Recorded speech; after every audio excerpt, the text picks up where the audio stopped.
Boa noite a todos. Todos são bem-vindos aqui na nossa reunião do grupo de mentoria e autodesenvolvimento do Instituto Olos. O grupo tem todas as quartas-feiras recebido uma palestra com palestrantes que são do grupo, né, pessoas que se dispuseram a realmente fazer, né, um trabalho de repassar seus conhecimentos, as suas expertises. E eu também, como presidente do Instituto Olos e como mentalizador do sistema ISO, eu tenho trabalhado assim alguns elementos do sistema ISO, né, a cada 2 semanas para poder manter essa frequência dos instrumentais.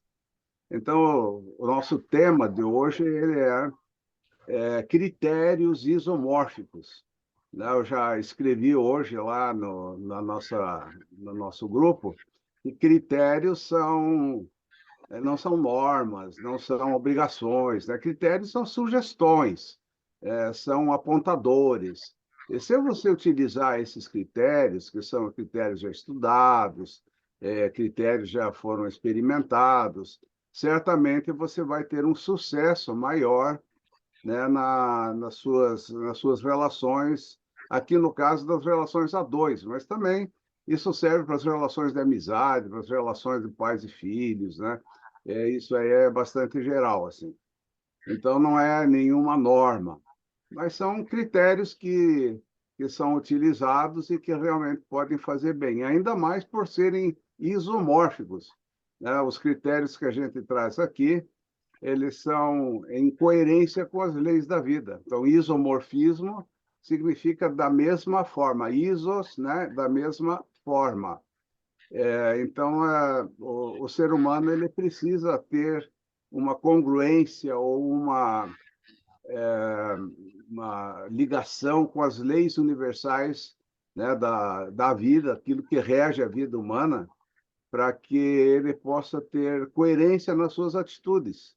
Então, a coerência é, por exemplo, saber que nós vivemos períodos cíclicos e que tudo que começa termina. Isso é uma verdade que ninguém pode contestar, né? Os ciclos podem durar muito tempo ou não, mas os ciclos eles vão terminar algum dia. Por melhor que seja seu ciclo, ele vai ter seu declínio, vai ter sua reformulação para um novo ciclo. Ou ele vai acabar também, não é? Então, isso é uma lei universal. Então, não adianta a gente ficar lutando contra as coisas que estão terminando, né? Porque vão terminar. E não adianta ficar preso ao passado, porque, né, as coisas vão mudar e não tem como a gente fugir disso. Então, isso é um isomorfismo, né, que nós precisamos ter uma coerência com as leis universais, né? Coerência também, por exemplo, de dormir à noite e acordar de dia, né? Estar acordado de dia, porque durante o dia a gente recebe energia do Sol, né? O planeta recebe energia, à noite ele perde, então é bom a gente à noite não perder muita energia junto com o planeta, né? E isso vai, de alguma forma, se reverter na sua longevidade, né? Quanto mais a pessoa desperdiça a energia, mais cedo, certamente, ela vai morrer, né? Porque nós temos X energia para viver. E se ela é desperdiçada ou não é cuidada ou não é reposta, então a pessoa ela entra em decrepitude muito rápido, né?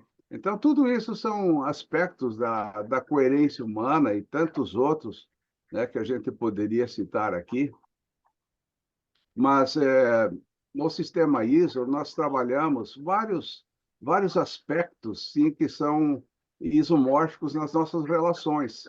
Então, ele tem uma coerência com a vida, ele tem uma autocoerência, aquilo tem um sentido de evidência, é evidente que isso está de acordo com a lei da vida, tá? Então, a gente precisa entender isso aqui também. Jamile, faz favor de fechar o seu áudio, por favor. Tá, mas eu vou usar aqui para vocês, né, então, um material aqui que eu quero passar.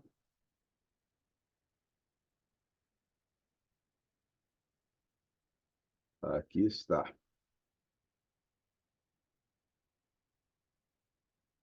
Então, a nossa palestra é critérios isomórficos para a relação a dois. A gente vê aqui o casalzinho todo apaixonado, né? Ah, eu acho que todos nós já passamos por isso, né, gente? Né? A gente estava assim super apaixonado e tal. De repente as coisas degringolaram, de repente as coisas não continuaram dessa forma, né? Surgiram problemas, surgiram dificuldades, né? Surgiram perrengues nas relações. E nós podemos, né, de uma forma, talvez de uma forma um pouco mais assertiva, lidar com as nossas relações para que elas se mantenham, né, por mais tempo, para que essas relações possam ser de maior desfrute, né, já que uma vez a gente está junto com alguém, né, um relacionamento a dois, não significa necessariamente casamento, não é? Mas relacionamento a dois isso aqui pressupõe, né, de um casal, né? Então eu tenho aqui alguns pontos que eu gostaria de trazer para vocês, né, que são os pontos que, que eu vou, né, trazer aqui para vocês. Então, aqui, um primeiro critério na relação a dois, no relacionamento a dois, eu chamo de decisão. É muito importante, por exemplo, você tomar a decisão que você vai conviver a dois, que você vai firmar um compromisso com alguém, né? Isso pode ser através de um contrato, pode ser através de um casamento, ou pode ser através de um trato verbal também, mas precisa ter a decisão, porque enquanto a decisão não for clara, a pessoa também não assume claramente a sua relação a dois.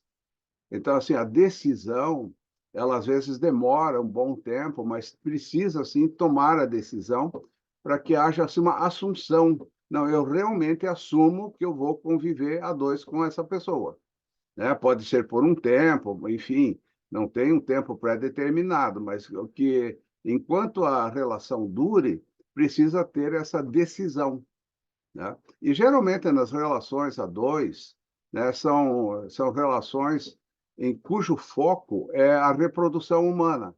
Então o homem ele se une à mulher em função da reprodução, né? Esse é o grande ponto assim de homem e mulher se juntarem para reproduzir a espécie, né? Salvo raras exceções, mas o foco principal é a reprodução, né? Se você acha que o amor, por exemplo, é o ponto principal na relação a dois, não é não, ele faz parte, mas o foco principal ele é a reprodução, perpetuação da espécie, né? Ali pode ter amor, não ter amor também, mas vamos entender que a reprodução ela o ponto eixo das relações a dois.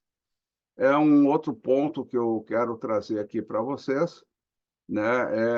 É a visão apreciativa. Então, no casal, é super importante, né, ter uma fala apreciativa, né? A fala apreciativa é aquilo que você aprecia no outro, aquilo que você acha legal no outro.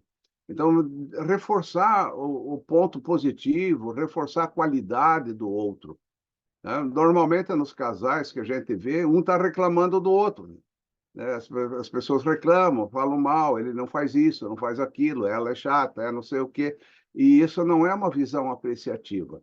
A visão apreciativa é ter o foco nos pontos fortes, naquilo que eu gosto, naquilo que eu gosto de compartilhar com a outra pessoa, né? Então, pode ser uma fala apreciativa, pode ser um elogio, por exemplo, né? Se a pessoa é bonita, olha, eu acho você bonita, eu acho você muito bacana, você faz isso de legal, né? Você cuida bem dos filhos, né? E você vai, de uma certa forma, reforçando a qualidade do outro.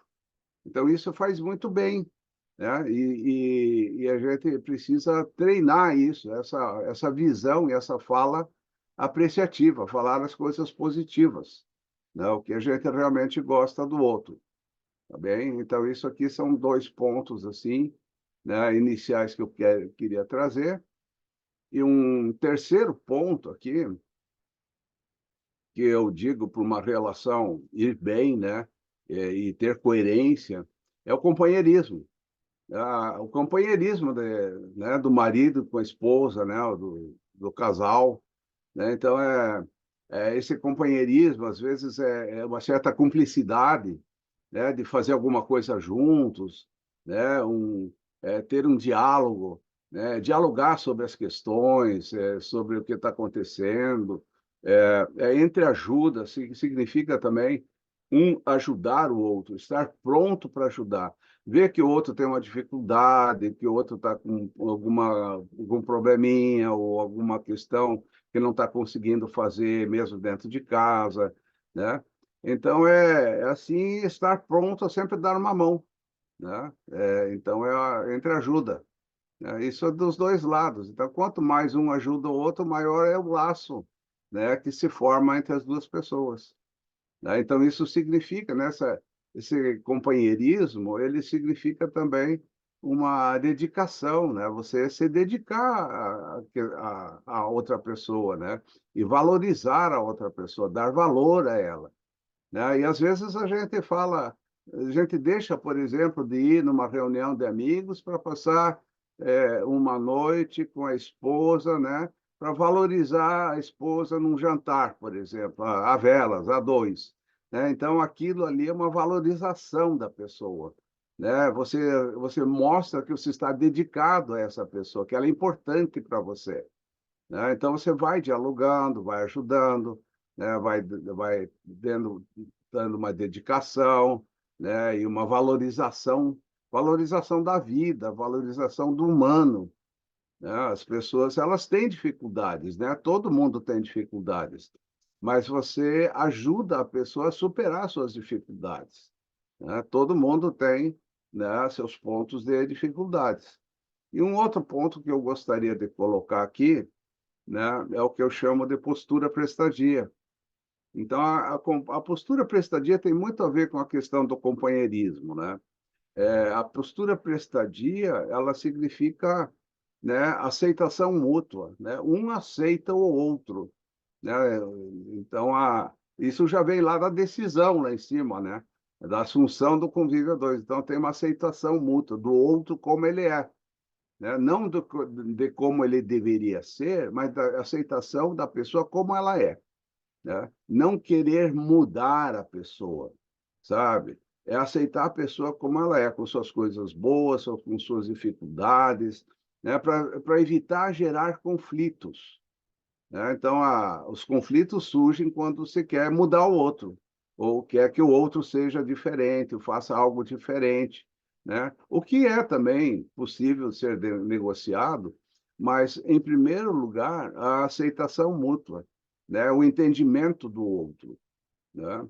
E na postura prestadia, nós falamos sempre de geração de benefícios, gerar benefícios a outra pessoa, né? Da maneira que dá, da forma que dá, da melhor forma, né? Então, a postura prestadia, ela é uma postura amorosa, né? Que vem do amor incondicional, lá de dentro, assim, né? Eu estou pronto a servir a humanidade, eu estou pronto a servir aos meus iguais, então eu também estou pronto a, né, aceitar e ajudar as pessoas próximas a mim, meu companheiro, minha companheira, né? Então, essa aceitação mútua, sem julgamento do outro, isso realmente é uma coisa que ajuda muito, né? Então, eu trouxe esses quatro principais pontos aqui, né? Eu vou deixar em aberto para alguma pergunta e vou também colocar aqui para vocês já os pontos de superação, né? Então, esses critérios isomórficos, né, do relacionamento a dois, eles, de alguma forma, eles ajudam a superar a possessividade, né? A pessoa se julga dono do outro, né? O dona de alguém. É a posse, né? A posse é o ciúme, é o controle, né? Querer controlar. Então, isso vem de uma grande insegurança pessoal. Então, essa possessividade precisa ser trabalhada dentro de cada um, né? Então, querer controlar o outro, né? Então, assim, eu acho terrível quando o outro controla, né, o celular do companheiro, né? Então, isso é o fim da picada, né, gente? Fim da picada, né? Porque se você chega no ponto de controlar o celular do outro, a relação está muito ruim, está muito desgastada, né? Então, não tem mais o companheirismo, não tem mais a fala apreciativa, né? Então, esses controles são a desconfiança, né? Eu acho que está tudo junto aqui, né? Eu não confio mais no outro, né? Então, isso são pontos que a gente pode superar. Mesmo que você esteja vivendo isso, você pode superar isso, né? Essa desconfiança, né? O desprezo, né? Muitas pessoas elas chegam a desprezar o seu companheiro, companheira, né? Então, isso aí é uma coisa que a mente cria, né? É uma criação da mente, o desprezo ao outro, né? Geralmente é a partir de um ego muito exacerbado, né? De pessoas que se acham muito, digamos assim, valorizadas e superiores, etc., acabam desprezando, às vezes, a outra pessoa, né? Fala rude, né? Falar rudemente com a pessoa, né? Então, isso também é algo que não vai bem numa relação a dois, né? Então, a manipulação, o jogo de poder, né? O desrespeito, o jogo de culpa, ficar jogando culpa no outro o tempo todo, né? Você é o culpado disso, o culpado daquilo. Embora a gente saiba já que não há culpados, né? Então, cada um precisa ser dono da sua vida, cada um precisa conduzir a sua vida, né? Ou então, às vezes, são fenômenos de dependência, um se torna dependente do outro, né? Então, já não é mais uma relação a dois de igual para igual, é uma relação de dependência. E isso é algo assim que também vai levar a um desgaste bem progressivo da relação a dois, né? Ou a mentalidade punitiva, né? Querer punir o outro por alguma coisa, né? Dar um castigo para o outro, sei lá, né? Privar o outro de alguma coisa, né? Então, assim, o relacionamento a dois ele tem dificuldades, né? Todos nós temos dificuldades, mas à medida que nós tomamos a decisão, temos uma visão apreciativa, cultivamos o companheirismo, a postura prestadia, essas superações elas podem acontecer automaticamente, né? Elas são superadas por si só, né? Então, é isso que eu queria trazer para vocês. Ok. Então, alguma pergunta até aqui? Tá tudo bem? Vocês acabaram vendo alguma coisa na vida de vocês? Eu acho que tudo isso.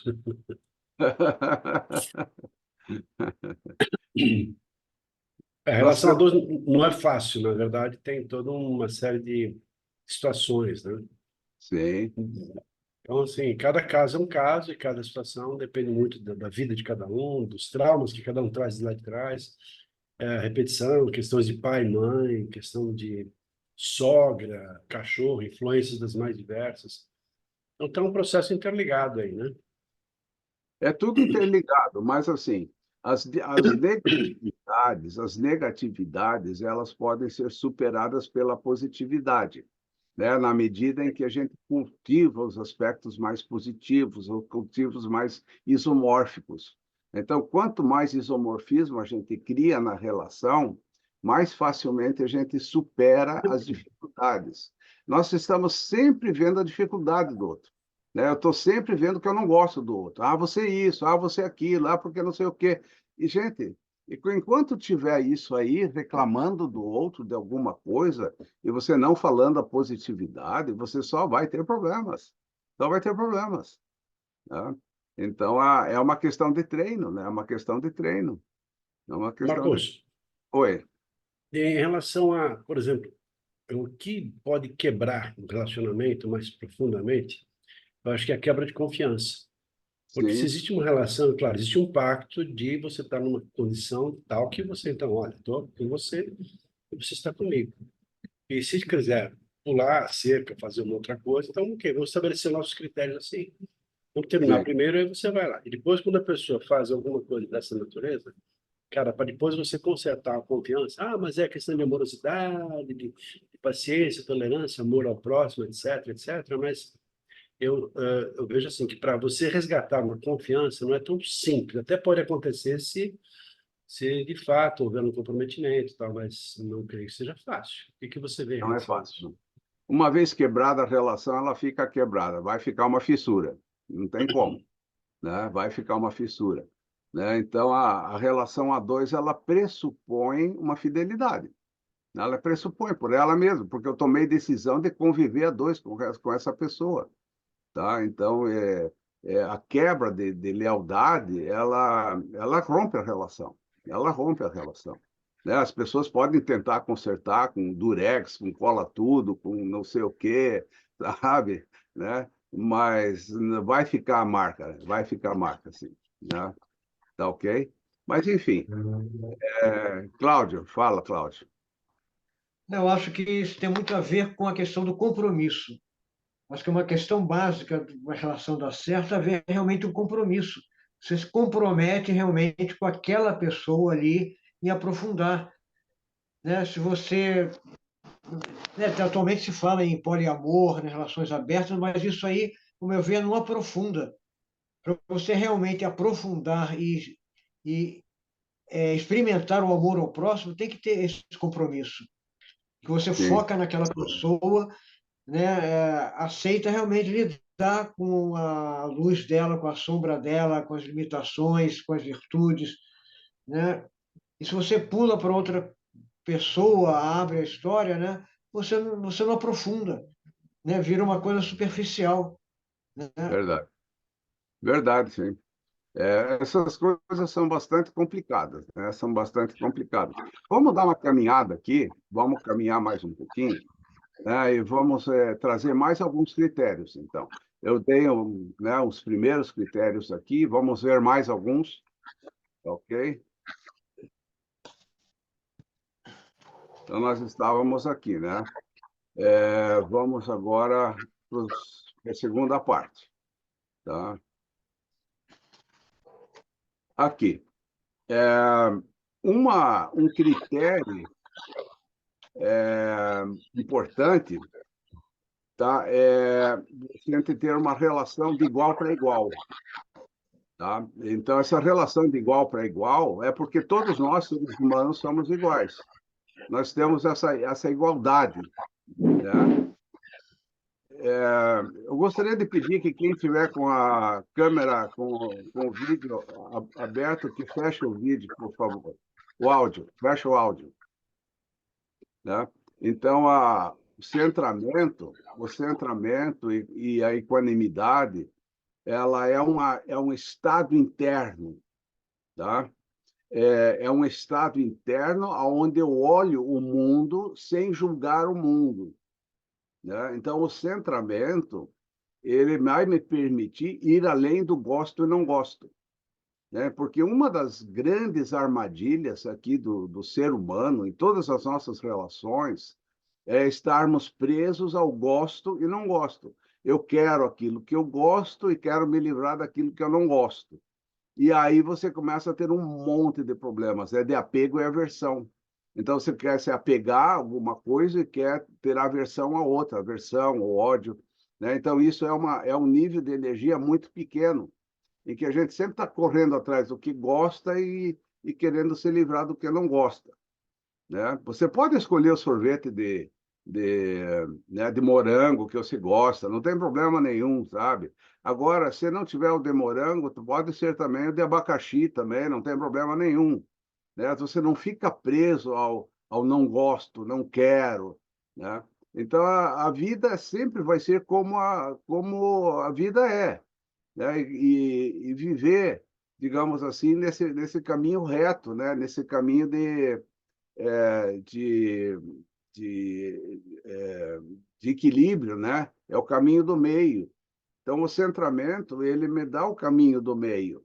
Ele me permite estar presente, que eu chamo de presença, Eu olho o mundo e não estou analisando o mundo, não estou julgando nada, eu só vejo os fatos acontecendo. E os fatos vêm, fatos vão, fatos vêm, fatos vão, aparências vêm, aparências vão. E você deixa o mundo dessa forma, né? Então, você está na presença, você vive no agora. Então, o centramento, ele é o viver o agora, o momento presente, que é naturalmente aquilo que a gente tem, né? Nós só temos o agora para viver, né? Então, à medida em que nós estamos em centramento e tratamos a todo mundo igual, da mesma forma, né? Com o mesmo amor, com o mesmo carinho, né? E não preferimos outras pessoas em detrimento de outras pessoas, aí você tem uma equanimidade, né? Então, assim, na família, por exemplo, tratar todos iguais, né? Ter centramento, uma postura centrada, uma postura equânime, né? Então, isso é um critério isomórfico muito importante, né? Então, o centramento, ele é um exercício que a gente faz, né? Que a gente pode fazer, né? E aqui vem, né, um segundo ponto que eu gostaria de trazer para vocês, que é a questão da explicitação, né? É importante que o casal ele tenha, obviamente, o diálogo, né? E que as coisas sejam explícitas, né? Então, a explicitação do que eu gosto, do que eu não gosto, né? De como que eu gostaria de fazer, de como eu não gostaria de fazer. Então, é não ficar escondendo o jogo, né? É um papo mais reto, assim, né? Então, é uma explicitação e uma questão de condução. Aqui nós vamos falar de postura condutora, né? Então, a postura condutora, ela é uma postura isomórfica, né? Nós temos que conduzir a nossa vida, né? Não deixe o outro conduzir a tua vida, você conduz a sua vida. E cada um conduz a sua vida. Então, vocês vão ter pontos de convergência e vai ter pontos de divergência. Em toda relação, vai ter pontos convergentes e pontos divergentes, né? O que que você desfruta, né, com a outra pessoa? Os pontos convergentes, né? Aquilo que eu tenho em comum com você, né? Então, nós gostamos de comer pizza sábado à noite. Tá bom, então é convergente, né? É divergente não comer churrasco aos domingos, né? Então, isso são pontos, ou um gosta de churrasco, o outro não, né? Então, tem umas divergências aí, né? Mas, assim, os pontos de convergência são os pontos de desfrute. E os divergentes, a gente não quer mudar o outro, a gente aceita o outro como ele é, né? Não quer convencer o outro de alguma coisa diferente, que ele seja diferente, ou alguma coisa assim, né? Eu acho que o ponto básico para evitar conflitos é sempre a aceitação, né? A sabedoria da aceitação. É aceitar a pessoa como ela é, do jeito que ela é, né? E aí, nesse estado de presença, né, tem o amor incondicional, é o amor presente ali, né? Então, o centramento, a equanimidade, ela vai me dar, né, esse amor incondicional e compaixão incondicional também, tá? E aqui também eu gostaria de colocar, né, junto com a explicitação e condução, a negociação, negociação permanente, né? Você faz uma negociação com alguém por um tempo, né? Não é para sempre, né? Não é para sempre. É uma negociação por um tempo. Então, por um tempo, vamos viver assim, vamos fazer assado, tudo bem, até negociar de uma outra forma. Então, não leve uma negociação para a eternidade, porque não é, né? Mas a negociação, ela é algo importante, que também é a explicitação. Querido amigo Cláudio, pode fazer a sua pergunta, sua intervenção. Eu acho que todo relacionamento deve estar aberto para posições divergentes, mas essas divergências, elas funcionam, não criam problemas se forem questões secundárias, assim, né? Um gosta dessa comida, outro gosta de outra comida, gosta de um time de futebol, outro gosta de outro time de futebol, mas é importante haver uma afinidade básica em certos princípios e valores básicos. onde se houver divergência fica muito complicado. Por exemplo, se religião, por exemplo, se um é um bandista, outro evangélico, fica complicado, até na questão da educação dos filhos, né? Ou se um, por exemplo, é bolsonarista, outro é lulista radical, também fica complicado também, Sim. né? Então, isso no começo da relação é preciso ver realmente uma clareza, realmente se essas divergências são realmente significativas ou não, né? Que pode Sim. atrapalhar muito a relação. Assim. É. Depende de como as pessoas veem, né, Cláudio? Né? Por exemplo, eu conheço pessoas de religiões bem diferentes e convivem harmoniosamente, né? Mas é um estado da mente, né? De não julgar, de permitir o outro viver a vida dele e vice-versa. Então, os pontos divergentes, eles podem ser grandes, podem ter grandes aprendizagens, né? Também pode, a gente pode aprender pelas aprendizagens, né, divergentes. Então, eu aceito o outro como ele é, né? Então, quando a gente aceita o outro como ele é, você tira todas os entulhos da relação, sabe? Você torna uma relação muito mais limpa. É viável, é possível, e é algo que eu vejo, né, Cláudio, que a gente pode treinar, né? Da profunda aceitação do outro. Então, isso é a sabedoria da aceitação. Então, eu aceito o mundo como ele é. Eu aceito o outro como ele é. Então, quando a gente tem a sabedoria da aceitação, o que que a gente obtém? A gente obtém paz, né? Então, quando eu aceito as pessoas como são, eu tenho paz com as pessoas, né? Isso não quer dizer que eu não possa negociar alguma coisa, que eu não possa conversar, claro que pode, mas eu tenho paz, né? Então, uma pessoa que é pacífica é uma pessoa que pode realmente beneficiar o outro, né? Agora, a pessoa que não é pacífica, ela sempre quer mudar o outro, não é? Então, isso aí pode criar vários conflitos, vários conflitos. Aristides, por favor.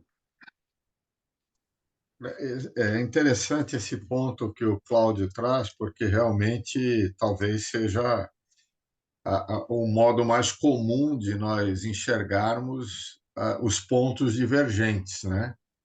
Só que o que se tem aprendido aí, né, ao longo de todo esse trabalho que eu tive a oportunidade de aprender o ano passado com você, e que aí entra o respeito, né, para que haja essa convivência, né, Sim, e a tolerância, né, da questão de você saber que o teu tempo, né, do entendimento de cada um, né, e desde que haja esse respeito, né, que eu não interfira no modo, não tente levar o outro a ser como eu quero, como já foi falado aqui, é possível a gente conviver com essas divergências, sejam elas religiosas, políticas, né, de pensamento. O ruim é quando eu começo só eu querer viver do meu modo, que aí eu acho que o outro, eu começo a deixar o outro de lado, né? E sim. aí isso é perigoso, né? Eu acho que nessa hora eu deixo de olhar o todo, né? Quando eu vivo uma relação a dois, eu entendo que tem que haver concessões também de ambos os lados, né? Para que haja essa convergência na convivência, né? Esse é um ponto importante, né? Uma das coisas que atrapalha muito o relacionamento a dois é o ego, né? Porque eu não admito, eu não gosto, eu não quero, eu acho que você está me ultrapassando, né, os limites. Então esse ego, esse eu, ele precisa ir lá para um cantinho, sabe? E a gente viver a vida como ela é, sem esse eu julgador, sem esse eu que coloca digamos assim, adjetivos e nomes, e bom e mal, certo, errado, gosto, não gosto, né? Então, precisa ser uma coisa assim muito livre, né? E dentro da mentoria, a gente tem ali também alguns tipos de intervenções, assim, né? Uma das intervenções que se faz em mentoria é a intervenção de poder. Então, o mentor, ele tem uma intervenção de poder, ou seja, ele é inabalável. Nada me abala, sabe? Então, isso é uma intervenção de poder. Então, a pessoa chega com um problema, chega com isso, chega com aquilo, mas o mentor, ele não se abala, ele não se abala com nada, né? Então, isso aí é um ponto, assim, muito importante, sabe? E de ver também com as pessoas os pontos que a gente pode, digamos assim, incrementar, né? Eu posso ajudar a pessoa a entrar no mundo dela, né? Por exemplo, uma das coisas importantes é a sabedoria do espelho, né? É a sabedoria em que você entra no mundo do outro, entende o mundo do outro como ele é, e ali você ajuda o outro. Porque, assim, nessa relação a dois, a gente vai falar também da postura prestadia, né? A postura prestadia de realmente gerar benefício ao outro. Então, eu estou sempre pronto e alerta a gerar um benefício a outra pessoa, né? Então, isso é uma postura prestadia. E aí vem o que a gente chama de negociação, né? A negociação é permanente, né? Vamos lá, quem vai buscar os filhos hoje? O que que nós vamos fazer final de semana, né? E aí entra também os pontos de delimitação. Uma boa relação a dois é uma relação delimitada, ou seja, um não invade o outro, sabe? Então, cada um preserva, assim, o seu campo pessoal. Eu sei que meu campo pessoal não é invadido pelo outro, não é manipulado pelo outro, não é, desconsiderado pela outra pessoa. Então, cada um, né, tem o seu ponto, seu campo pessoal, né? Então, você também não permite que o outro entre fazendo gato e sapato, né? Fazendo uma invasão, assim como você também cuida para não invadir o campo pessoal do outro. Então, quanto mais delimitadas forem as relações a dois, maior é a probabilidade de comunhão. Porque um não está manipulando o outro, um não está fazendo jogo com o outro, né? Porque é uma relação limpa, é uma relação em que você tem respeito pelo outro, né? E aí, obviamente, dentro dessa questão da delimitação, né, de colocar os limites, isso não é uma briga, né? Mas é você saber que você não vai ser invadido pela outra pessoa e você também não vai invadir a outra pessoa. E aí vem, obviamente, a comunicação real, né, a comunicação de falar o que precisa ser dito na hora certa, da forma adequada, né? A comunicação não violenta, que se fala muito hoje, né? Então, aqui, centramento, explicitação, negociação, tudo isso aqui é uma rede, né? É uma rede que se fecha, né? E aqui a postura delimitadora, né? Eu já falei sobre isso agora há pouco, né? Mas a postura delimitadora é respeito aos espaços do outro, né? Então, o outro tem lá o seu armário, né? Tá bom, tem lá seu armário. Ele cuida das coisas. Eu não vou lá bisbilhotar o armário do outro. Eu não vou bisbilhotar o celular do outro, né? Então, eu preciso entender que isso é do campo pessoal de cada pessoa, né? Que a gente não pode estar invadindo, controlando, porque isso daí significa desconfiança, desprezo, controle, manipulação, jogo de poder. Aí esses pontos que estão em vermelho aqui né, no slide, eles são pontos em que nós fomos muito, digamos assim, condicionados a isso, sabe? Então, isso está muito dentro de nós. E nós precisamos extirpar isso um pouquinho, né? Ouvir, olha para você, olha só a minha possessividade, olha aqui como é que ela está, né? Nossa, estou sentindo ciúme, né? ou estou querendo controlar o outro. Aí você vai começar a perceber que você está totalmente inseguro, você está com desconfiança, você vai falar de uma forma rude, né? E aí vem, digamos assim, todos esses pontos, né, que começam a aflorar quando a gente não tem esses critérios isomórficos, tá ok? Então vamos aqui ainda mais um ponto que eu gostaria de falar.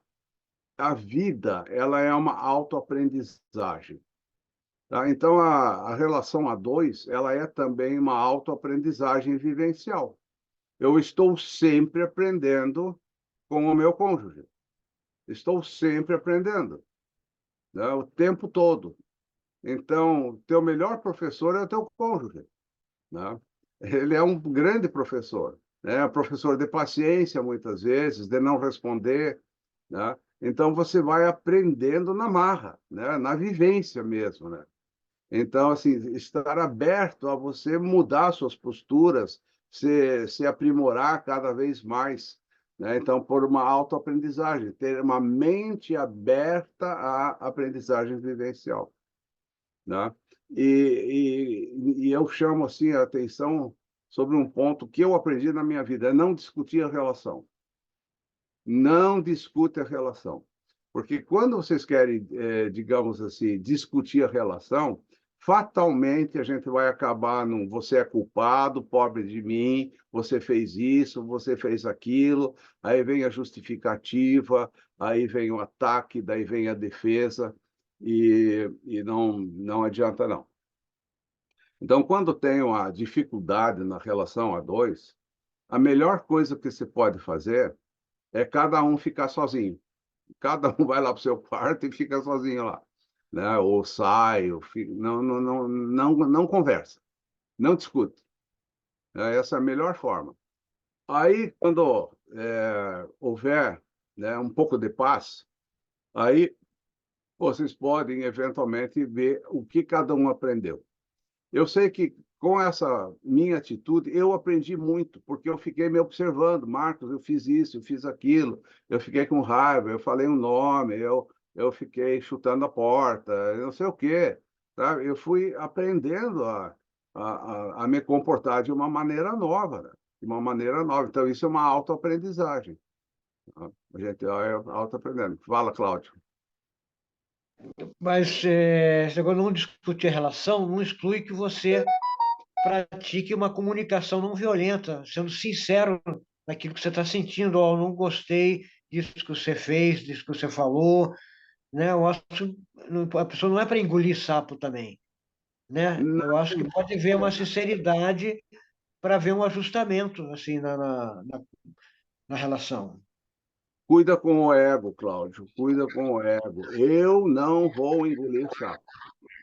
Isso é um egão, tamanho de um bonde, sabe? Eu já aprendi a engolir muito sapo e ficar quieto, sabe? Porque é isso que ajudou a relação a ficar bem.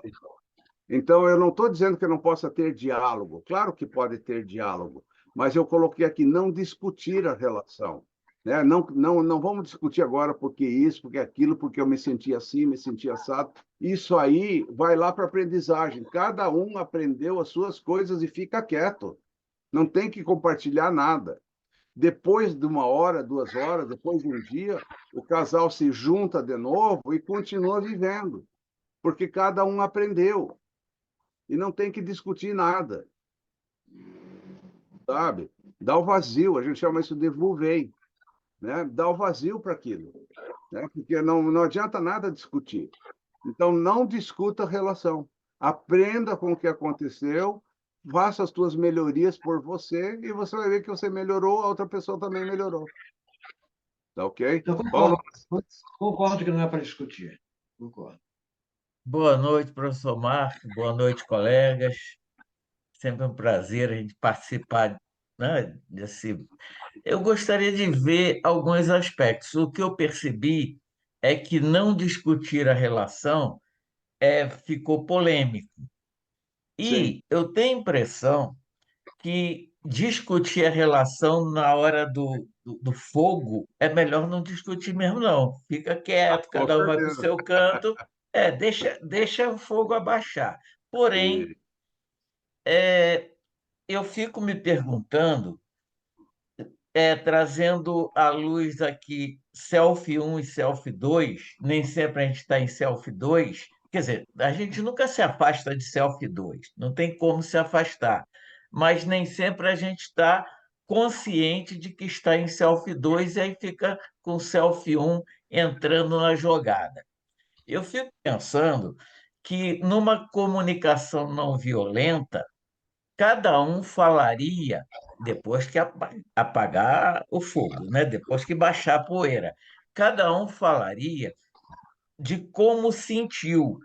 Por quê? Porque quando eu aponto para o eu sou, eu aponto para o self 2, e desde esse lugar eu falo, é uma fala que é sobre mim, não é sobre o outro. É o que um evento, um fato, causou em mim. E se o outro sim, gosta de mim, talvez ele não queira isso, supondo uma relação sadia, né? E o outro também vai falar de si mesmo e do seu sentimento, e não acusar ninguém. A gente não é treinado para isso. Discutir a partir do self 2, em que é, cada um vai para o seu melhor, a totalidade, né? O self 2 é onde é, você tem possibilidade de falar sem invadir o espaço pessoal do outro, que ele vai proteger de todo jeito, batendo, agredindo, devolvendo. Mas acho que se a gente respira, e eu acho que isso entra muita coisa física mesmo, se a gente respira, encontra esse espaço de silêncio, desde aí é possível eu falar de mim e não do outro, e não nem mesmo do fato, porque o fato cada um vê de um ângulo. É uma proposta, é uma coisa que eu trago para refletir. Eu não sei se é isso, não. perfeito, eu acho assim perfeito, eu acho perfeito assim, porque a gente, digamos, assim, a gente já colocou, né, aqui no slide anterior, né, a questão da comunicação real, comunicação não violenta, da negociação, tudo isso faz parte, né? Tudo isso faz parte, né? Mas eu estava dando aqui uma ênfase à autoaprendizagem. Cada um aprende por si, sabe? E não coloca a culpa no outro, né? Agora, se houver condição de fazer uma comunicação não violenta e seguir, eu acho ótimo, eu acho muito bem, está tranquilo assim. Não tem uma regra fixa, né? É por isso que são critérios, né? São critérios que, se nós utilizarmos, certamente vai ajudar a melhorar nossas relações a dois, né? Então, esses vários aspectos aqui. Acho que está perfeito, Paulo. Perfeito. Tá ok? E agora eu também gostaria de trazer uma coisa que eu acho assim importante, que é a conexão com a espiritualidade, né? Um casal ele precisa ter uma união espiritual, né? Digamos, ter um tempo de oração, um tempo de meditação, né? Um tempo de religação, pode ser contato com a natureza, pode ser participar de um retiro, né? É, e a conexão com a espiritualidade ela vai ativar o amor e a compaixão incondicional, né? Então, é uma união profunda, né, entre o casal, sabe? Então, eu, por exemplo, toda noite, faço oração com a minha esposa, né? A gente faz uma oração cristã, Pai Nosso, daí, como ela é católica, faz Ave Maria, faz mais lá o Santo Anjo, e de mãos dadas e tal, e aquilo, assim, é uma coisa muito boa, sabe? Gera uma união entre o casal bastante grande, né? Então, tempo de oração, tempo de meditação, né, de fazer um estudo bíblico. O meu irmão, por exemplo, eles fazem leitura, né? Leitura de. Todo dia tem lá uma meditação, um livrinho lá de meditação, eles fazem leitura, reflexão sobre aquilo, né? Então, assim, essa conexão espiritual, ela mantém o casal. Ele é o aspecto mais profundo, né? Então, eu acho que esses é um ponto assim muito bom. E, obviamente, vamos voltar aqui, né, à questão do desfrute dos pontos de convergência. Você só vai desfrutar da outra pessoa os pontos de convergência, sabe? O que nós temos em comum, o que a gente gosta. Agora, eu acho assim extremamente importante você também conhecer os pontos de divergência, né? Quais são os pontos de divergência? Quais são os pontos que a outra pessoa não gosta, ou que ela tem dificuldade, ou que ela tem um problema que ela traz da infância, né? Que aquilo ali é um trauma para ela, né? É, então, eu digo assim, a gente precisa conhecer e evitar um pouco os pontos de convergência para não traumatizar o outro, né? E também tentar conhecer quais são as regiões de sombra que a pessoa tem. Né? Nós temos lá, né, a nossa mente é vasta, a nossa mente é infinita.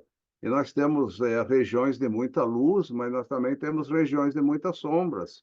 Né? São coisas que já vêm lá de vidas e vidas que estão ali né, estão querendo sair, estão querendo mostrar e tal. Então, a, é bom não atiçar o, né, o leão com vara curta, sabe? É nesse ponto, sim. Então, eu gostaria de, né, falar para vocês que são esses pontos aqui. Eu vou passar novamente, né? Então, aqui, primeiro a gente falou da decisão, né, da assunção do convívio a dois, né? Falamos da visão apreciativa, da fala apreciativa, né? Falamos do companheirismo. Então, tudo isso são aspectos assim que nós podemos ativar dentro de nós. São qualidades que todo ser humano tem, né? E a postura prestadia, né? Aceitação mútua, entender o outro, conhecer o outro. Né? Conhecer o outro significa saber que o outro quer ser feliz, igual a mim. Né? Que ele também está tão perdido tanto quanto eu. Né? Então, todos nós estamos assim, meio perdidos nesse mundo, né? Então, é essa postura prestadia. Márcio Rocha, pode falar? Boa noite, Boa Marcos, boa noite. noite, Boa noite. companheiros, companheiras. Marcos, esse assunto é muito interessante, né? Porque quando nós tratamos do desenvolvimento humano, né, a gente sempre vai ter em conta que a grande questão está no que se refere aos relacionamentos, né? E, e quando você vai para o casal também, é um campo aí, né, vamos dizer assim, minado. É um campo minado, Altamente minado. porque não tem relacionamento mais próximo do que esse. Não tem relacionamento mais próximo nem mais importante, ao meu ver, né? Então, aquele que aprende a se relacionar a dois, levando em conta esses critérios isomórficos que você aqui bem elencou, né? Esses critérios isomórficos aí, levando em conta isso, pode facilitar muito o relacionamento a dois. Aquele que consegue manter um bom relacionamento a dois, ele certamente vai poder levar isso para fora com uma maior maestria, né? Uma coisa que eu digo isso aqui eu, né? Muitos companheiros e companheiras aqui também devem ter uma vida assim, talvez, mas enfim, isso me chama muita atenção porque nesse ano, Marcos, meus amigos, no dia 10 de junho aí, né? Se Deus quiser, eu completo meus 30 anos de casado, né? Opa! Com a minha, com a minha esposa esse ano. Então, isso daí é um assunto que mexe bastante comigo, eu gosto muito de discutir, Marcos. Agora, um ponto dos critérios homórficos, Marcos, eu acho que você não comentou aqui, eu gostaria de trazer à baila, né? Que é a questão dos ciclos, né? Os ciclos, né? Veja, quando eu olho para a minha história, meu relacionamento a dois de 30 anos de casamento, é claro que tem um tempo de namoro, noivado, né? meu relacionamento a dois de 30 anos, eu observo claramente, e isso foi um conhecimento que eu adquiri aqui, né, no, no Instituto Olos, né, mediante aí as nossas formações, que são os critérios relativos aos ciclos da vida, os setênios, Marcos, né? Sim, Muito importante isso, eu penso. Por quê? Tem uma máxima aí, muito discutida, por exemplo, veja, olha o setênio aí, a chamada crise dos 7 anos, ó, no, no matrimônio, né? Que muitas vezes é um período reconhecido como um período que gera um determinado afastamento, né, do casal e muitas vezes, de ambos os lados, podemos dizer, leva até mesmo a traição, né? Isso é bastante discutido aí por todo mundo. Então, essa questão dos ciclos da vida, né? Então, eu queria comparar o seguinte: quando eu conheci a minha esposa 30 anos atrás, né, eu era um determinado macho, né? E ela também, a Rosemary. Depois de 30 anos, nós estamos dentro desse mesmo relacionamento a dois, passamos por vários ciclos, né? E temos que ter em mente que vamos passar por mais, né? Porque nós entendemos que queremos continuar. Se já estamos aqui há 30 anos, então o que a gente precisa dentro do relacionamento a dois? De uma constante reformulação para que possamos, né, levando em conta tudo isso que você discutiu. Eu acho, Marcos, que os setênios são maravilhosos para se discutir isso, não só no que se refere ao indivíduo, mas também no que se refere ao relacionamento a dois. Eu queria só pontuar aqui, eu achei muito interessante esse ponto final que você trouxe, que é conhecer, né, e evitar os pontos de divergência e as regiões de sombra, né? Se a gente pensar que se nós tivéssemos aí numa viagem, né, de carro ou de moto, o que quer que seja, tem que ter cuidado aí com as derrapagens, né? E com os acidentes, porque esses pontos aí de divergência e essas regiões de sombra são mesmo muito perigosas. Era isso aí que eu queria contribuir. Obrigado, Marcos. Foi muito bom a discussão. valeu, muito bom, muito bom. Parabéns, muito bom mesmo, né? É uma variável que tem influências fortes, né? Fala, meu amigo Reinaldo. Aproveitando o que o Márcio disse, talvez além disso, um tal de Rudolf Steiner novo, talvez o próprio Márcio possa estabelecer um novo critério, além dos setênios em relação a 7 anos da vida da pessoa, 7 anos do relacionamento com o casal. Pode ser que haja aí um grande aprendizado. O que eu quis trazer agora é assim, o curioso é quando o relacionamento está bem, todo parece que é a base de um sucesso uma pessoa, porque quando me parece que o relacionamento não está bem, isso interfere na vida de maneira geral. Então, no seu entendimento, então, uma reflexão para a gente trazer aqui para o grupo qual é a relação que tem quando o relacionamento está bem em relação à vida lá fora, ou em outros aspectos da vida, e quando o relacionamento está legal, não está bem, qual a interferência também. É só uma percepção. Porque entendo quando, assim, se está tudo bem em casa, relacionamento, família, filhos, etc., tudo bem, é natural que quaisquer que sejam os problemas que acontecem na vida, vamos chamar de profana, as coisas fiquem mais fáceis de serem resolvidas. E essa interferência de um problema que há, e não sei o quê, as dificuldades que há, elas interferem de maneira bastante substancial na vida profissional e outros aspectos da vida da pessoa. É esse um ponto que eu gostaria de trazer para o grupo. Sim. Tudo é muito dinâmico, né, Reinaldo? Tudo é muito dinâmico, né? E esses pontos aqui, eles são voltados para a realidade processual, né?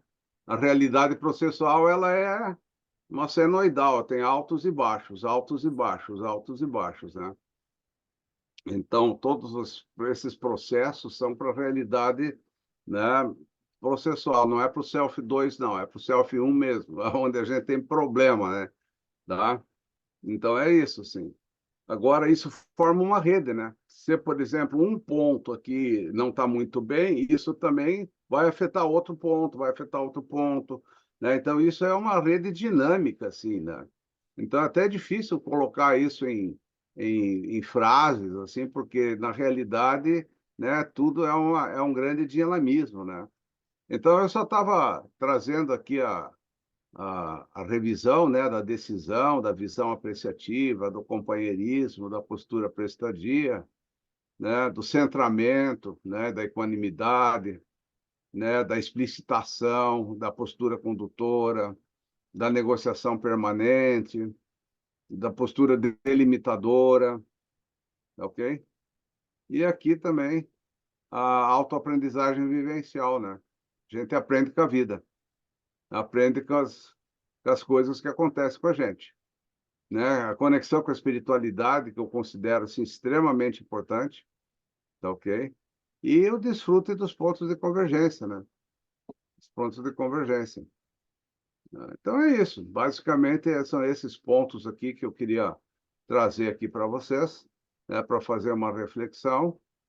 Né? Então, eu não sei se isso ajudou, mas talvez algum ponto ou outro tenha ajudado, né, a você fazer uma revisão positiva, né? Nós temos uma visão muito negativa, né? Então, nós precisamos fazer essa transposição para a positividade, né? A visão apreciativa da vida, né? E aí eu acho que fica bem melhor. Então, eu gostaria de deixar aberto para perguntas, depoimentos.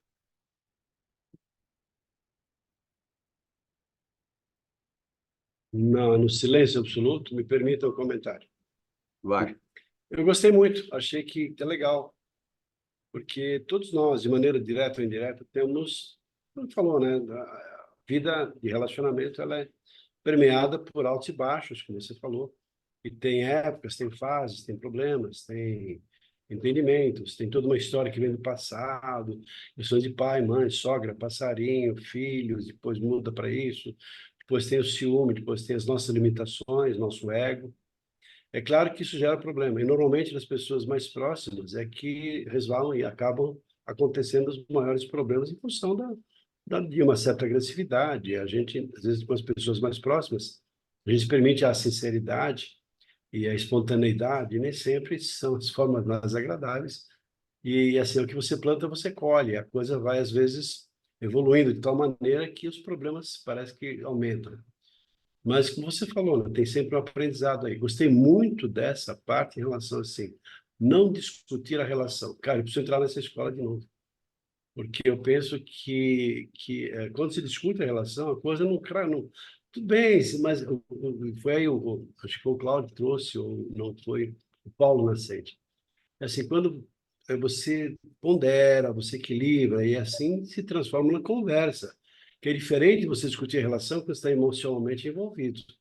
Aí sim, é a pior coisa que acontece, porque aí começa a ofensa, começa críticas, começa acusações e os problemas todos que vão aumentando em função disso. Depois um vira de um lado, depois um vai dormindo na sala, outro faz chantagem, aí a coisa vai acontecendo. Até que chega num momento, peraí, ou a gente volta e para, mas sempre como tem aquelas marquinhas que vão ficando ao longo do tempo. Eu gostei muito desse trabalho que você trouxe. Obrigado, muito bom mesmo. Parabéns. Está muito ligado ao centramento também, né, Reinaldo? De a gente caminhar no meio do mundo, no meio do rolo, no meio do caos, no meio das coisas todas, se manter o centramento, né? Manter a paz interna, né? Então, esse é um treino. Esse é um treino. Né? E entender também que a realidade que a gente cria na nossa mente, ela é uma realidade virtual, né? Nós somos sonhadores, né? Tudo que a gente cria na mente é uma criação da mente, aquilo não é concreto, né? Aquilo é uma imagem que tem, a gente vai criando imagem, imagem, imagem, e só que a gente pega essas imagens e acha que são coisas concretas, e não são, né? Tudo que está na nossa mente é algo que não tem concretitude, não tem solidez, né? Então, é como um sonho, como um cinema. A nossa vida é um cinema, a nossa vida é uma novela. Aquilo vai passando, vai passando, vai passando, vai passando, mas toda novela é fake, né? Porque aquilo é só luzes e filme passando ali, não. não tem realidade nenhuma no filme, né? Nem na TV, nem né? Não tem realidade, mas a gente leva, a gente vai no cinema, a gente se emociona, a gente chora, a gente não sei o quê, mas aquilo ali é fake, né? Então, a nossa vida também é assim, a gente cria dramas onde não tem dramas, sabe? A gente cria dramas onde não tem dramas, né? Então, isso aí também é um ponto assim que a gente precisa considerar, né? É, a gente chama de mundo ilusório, né? O mundo da ilusão, né? Tá ok? Cláudio, querido, vai. Eu acho que a relação entre o homem e a mulher é uma grande oportunidade para crescimento espiritual, crescimento de amor, crescimento de consciência, de autoconhecimento, que eu acho que o homem e a mulher são muito diferentes, são dois universos diferentes, né? Tem aquele livro que eu até recomendo, né? Os homens são de Marte, as mulheres são de Vênus, né? Ajuda muito assim essa questão da comunicação realmente, né? Para a mulher sim é uma coisa, não é outra, né? Então é o grande desafio mesmo. É mais difícil você realmente aprender a amar o sexo diferente do que uma relação homossexual, onde já tem a mesma vibração, a mesma energia, né? E geralmente, né, a questão tem que superar a fase da paixão. Quando a paixão termina, é que o amor verdadeiro começa, onde tem o verdadeiro desafio, onde você vai ver o outro sem aquela idealização, né, ver, né, a sombra do outro, a limitação do outro, aí que realmente o seu amor ao próximo realmente é colocado à prova. Se você vence isso, realmente há um crescimento muito grande dos dois. Os dois podem crescer muito realmente. Isso seria muito bom, né? Ter esse ponto convergente. Nós dois queremos crescer junto. Isso é uma boa, né? É uma boa. Paulo Nascentes.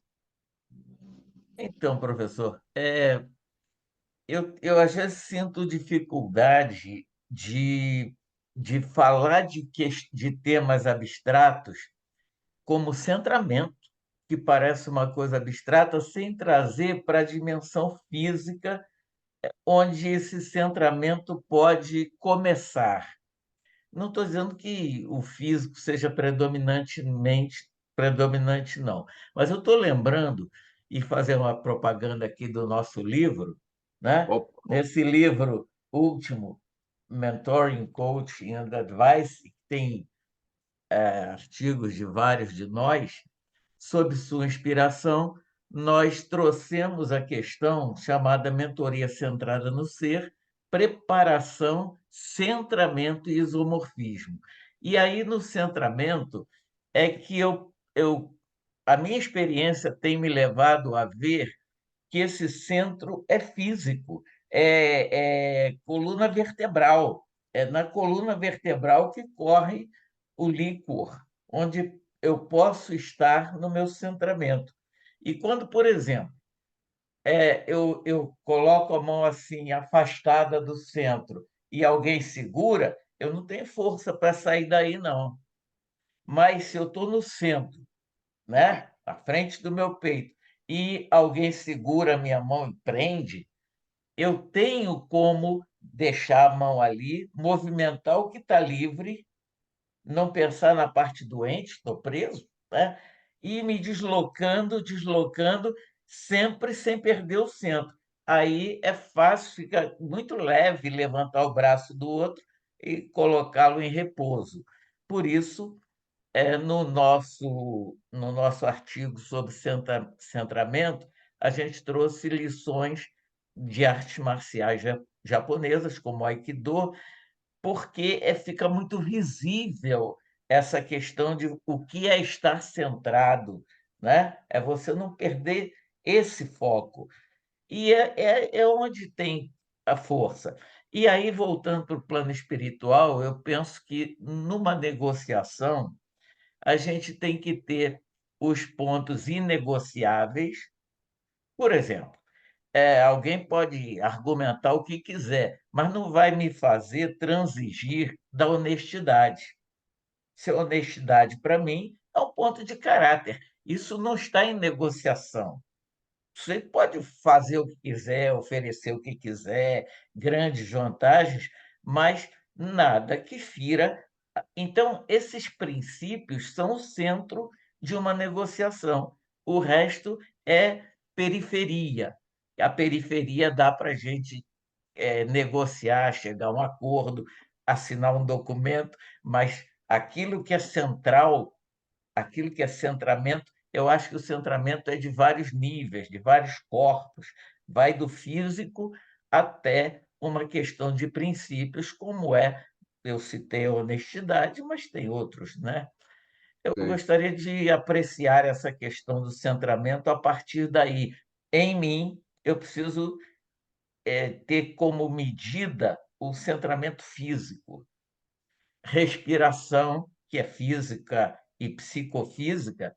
Se eu respiro, eu vou para o centro, automaticamente. Se a gente treina respirar, você sai da periferia, sai do mundo processual, e aí você se lembra da vida, porque você está no sopro, está no espírito, está soprando, está aqui, no aqui e agora, não fica na reatividade, né? Mas eu acho que esses treinamentos todos, é isso que eu gostaria de enfatizar, para mim, passam pela respiração, pelo centramento físico. Eu acho que o corpo tem que estar presente. Quando eu falo em presença, é ir para o ser essencial que está presente no corpo, no coração, tem esse centro, né? Ou no Hara.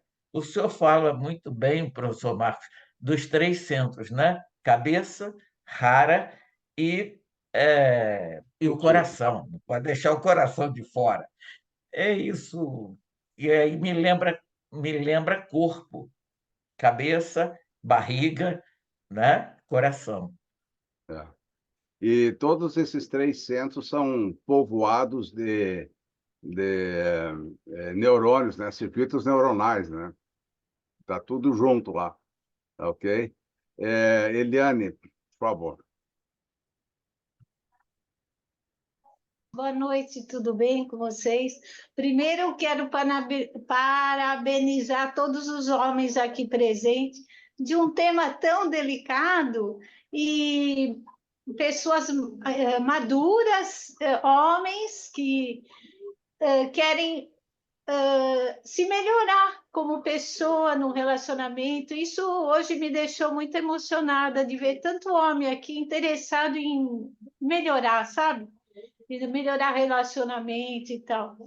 E ontem eu vi umas frases e eu achei pertinente trazer para hoje, porque eu acho assim, a gente como psicólogo, mentor, tem que estar sempre atento a olhar as pessoas e como a gente quer dar o melhor da gente, a gente ser um bom ouvido para uma questão tão delicada, né, que é tratar um relacionamento de terceiros, quartas pessoas, né, às vezes um triângulo amoroso, enfim. E eu estava vendo que eu vi uma frase bem legal que fala assim, que o relacionamento, o casamento molda nossos caráteres. Aí eu fui olhar mais a fundo e em que sentido, né, que molda o caráter? Molda o caráter porque eu acho que antes, quando você começa um relacionamento, você tem que entender o que você quer daquilo, o que vai te preencher, o que vai te agregar e o que você vai poder agregar ao outro. Então, é assim, é uma coisa bem simples que eu li, eu achei bem legal, se vocês me permitirem, eu vou contar. Se você não gosta de ceder, não case. Se você tem dificuldade de pedir perdão, também não casa. Se você tem dificuldade de revelar coisas para você, odeia dar satisfação, não casa. Se você não costuma assumir seus erros, não casa. O casamento desafia você refinar o seu caráter. Ou seja, se você deseja viver para você mesmo, não se relacione com o outro. Mas aí, indo mais a fundo, eu pensei, como é que eu vou experimentar não ter esse relacionamento, essa vivência, se eu não for me relacionar, né? Não existe isso. É uma brincadeira, essas frases, acaba sendo um jargão, mas acaba também sendo assim, o quanto nós temos que nos perceber, até mesmo antes de entrar numa relação. E indo mais além, não é só uma relação homem-mulher, ou parceiros ou parceiras, uma relação pode ser até profissional. O que a gente tem que estar sempre atento ao que esperar da relação e ao que você pode dar, porque às vezes a gente chega num consenso de que você naquela relação não pode dar nada, ou não pode mais receber aquilo, ou não quer. E isso é uma maturidade aí entra o que o Paulo Nascente falou, do autoconhecimento, do autocentramento, porque se você não está centrado, se você não está perceptivo aos seus sentimentos, você não pode olhar para o outro.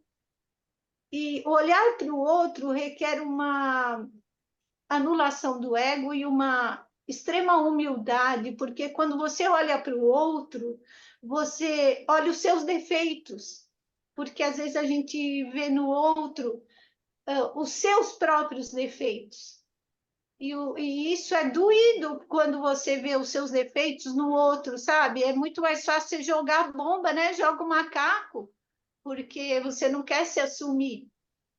Então, assim, a minha contribuição é de que para a gente, quando se relacionar, enfim, de qualquer maneira, né, na amorosidade ou no relacionamento de colegas, enfim, é a gente estar atento no que você pode dar e no que você quer receber. E é isso. Tá ok, muito bom, muito legal, Obrigada. muito bom. Então, bom final, foi um bom final, tá? Então, desejo, assim, uma boa semana para todos, tá ok? E vamos fechando, então, a nossa reunião. Tá ok? Paulo Nascentes, quer falar mais alguma coisinha? Diretamente para minha colega Eliane. Eu fui citado, tenho direito. Não, mas é colocar o seguinte: é de uma visão mecanicista, não é? Cartesiana, a gente falar que a gente tem defeito. Ser humano não tem defeito, não. É verdade, é verdade. Máquina tem defeito. Ser humano tem qualidades, virtudes, Tá dons, certo, tá talentos, certo, tá mas certo. defeito não. Eu já tirei isso do meu Tá certo. vocabulário. Tá muito Obrigado. bom. Ô, Valeu. Desculpe, viu? Marcos, aproveitando assim o que a Liana disse agora, assim, poxa, nós homens estamos atentos, buscando o aprimoramento de relacionamento, e só tem uma mulher, ela. Então tá faltando. A gente está interessado, buscando. Cadê as mulheres? Desculpe, tem mais Desculpa, uma aqui. tá, Tem desculpa, mais, tá, desculpa. Tem a mais Maia uma aqui. também, ó. Maia. É que tá eu tô bom. lesionada, eu levei um tombo agora de tarde, estou com a perna imobilizada, então estou sentada no sofá com gelo, desculpem. Desculpa eu. Tá bom. E, Valeu, aliás, gente. parabéns, Boa noite professor aí para Marcos, todos. muito bom. Até a próxima. Parabéns a todos. Obrigado, Maia. Eu Cuida bem de concordo com a você, hein, Eliane. também. E eu Cuida bem dessa perna aí. Pois é, e eu concordo com a Eliane que tá faltando as mulheres. Ela está coberta de razão. Obrigada, boa noite. Valeu, gente. Obrigado, pessoal. Boa noite, boa noite.